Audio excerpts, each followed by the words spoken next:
When parents and teachers express concerns about executive skills, it's important to clarify which ones are we concerned about because, again, executive functioning is not one skill. You don't want to administer a specific executive functioning rating scale, and the actual issue the parent or teacher is concerned about is not even being addressed with that scale.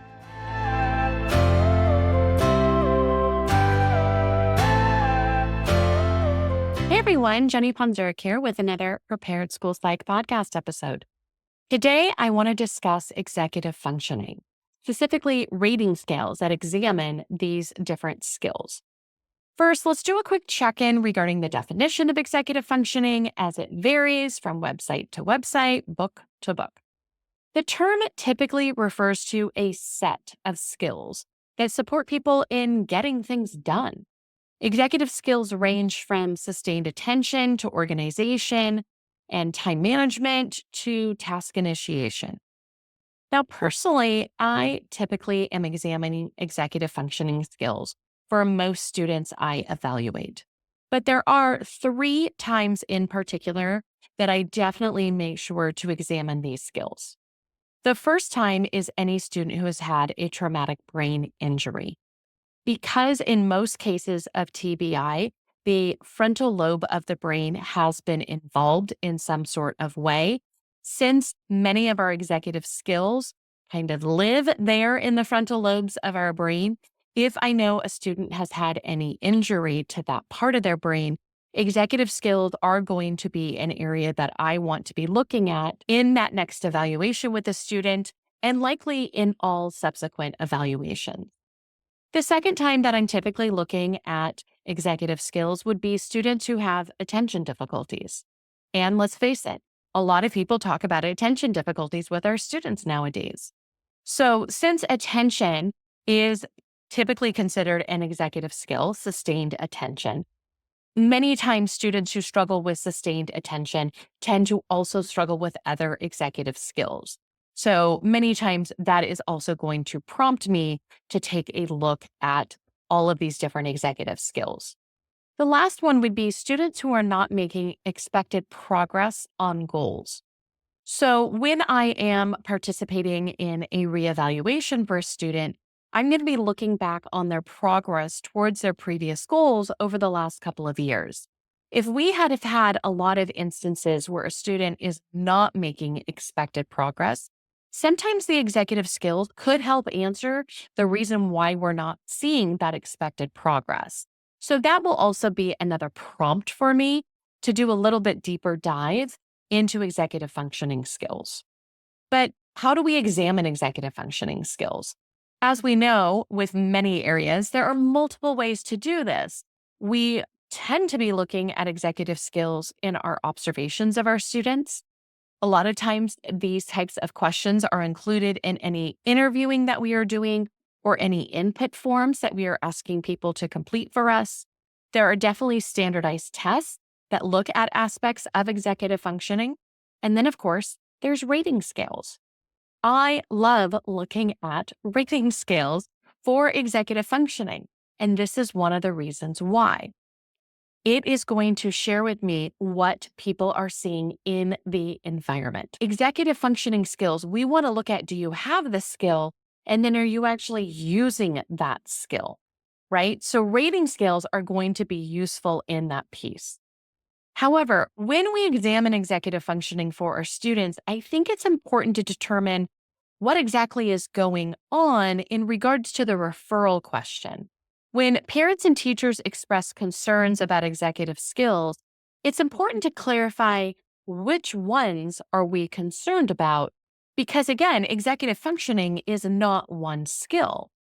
You don't want to administer a specific executive functioning rating scale, and the actual issue the parent or teacher is concerned about is not even being addressed with that scale. Therefore, having conversations with teachers and parents who have expressed concerns about executive functioning will be helpful before choosing the rating scale. Now, for many school psychologists, we have access to more than one rating scale that examines executive functioning. Many school psychologists utilize some sort of broad-based rating scale, such as the BASC, that examines executive functioning. However, the BASC looks at a lot of areas, so obviously the number of questions on that rating scale will be less than a rating scale that is devoted to executive functioning skills, such as the brief or the CEFI or the MEFS. There is nothing wrong with using the BASC to collect data about executive functioning. I just want to make sure that the questions that the BASC is asking about executive functioning address the actual concerns that are being brought up by the adults and even perhaps by the student themselves. With any rating scale, I want to do everything I can to get them returned to me and scored well ahead of the IEP meeting so that I have time to follow up with any questions that the rating scale information might prompt. One of the things I look for with all of these assessment techniques is whether this is a skill deficit or a performance deficit. What does that mean? Not to brag, but I have good organization skills, like really good organization skills. But if you walked into my office during certain times of the year, you would not think that about me. If you happen to just come in and observe me on those specific days, you would think I need some sort of course on organization. But in fact, I don't. In those cases, that is usually a performance deficit. I don't need someone to help me learn how to organize. Instead, for me, it's usually I need someone to help me learn to say no because I've taken on way too many projects again. Same thing with our students. You don't want to write a goal for a skill the student actually has when an accommodation or a reinforcement plan is needed instead. So how do we find out this information about our students? Typically, we are interviewing parents, teachers, and the students themselves to see when anyone has seen this skill. Students may have difficulties sustaining their persistence towards a long-term goal at school, for instance, but they are able to demonstrate this skill in other aspects of their lives. Parents have shared with me the strengths the student has in staying focused on a long-term goal that involves something the student may be building at home or another project. So if the student has the skill, what do we need to be doing in the educational setting to tap into this skill? Is it, once again, reminders and reinforcement?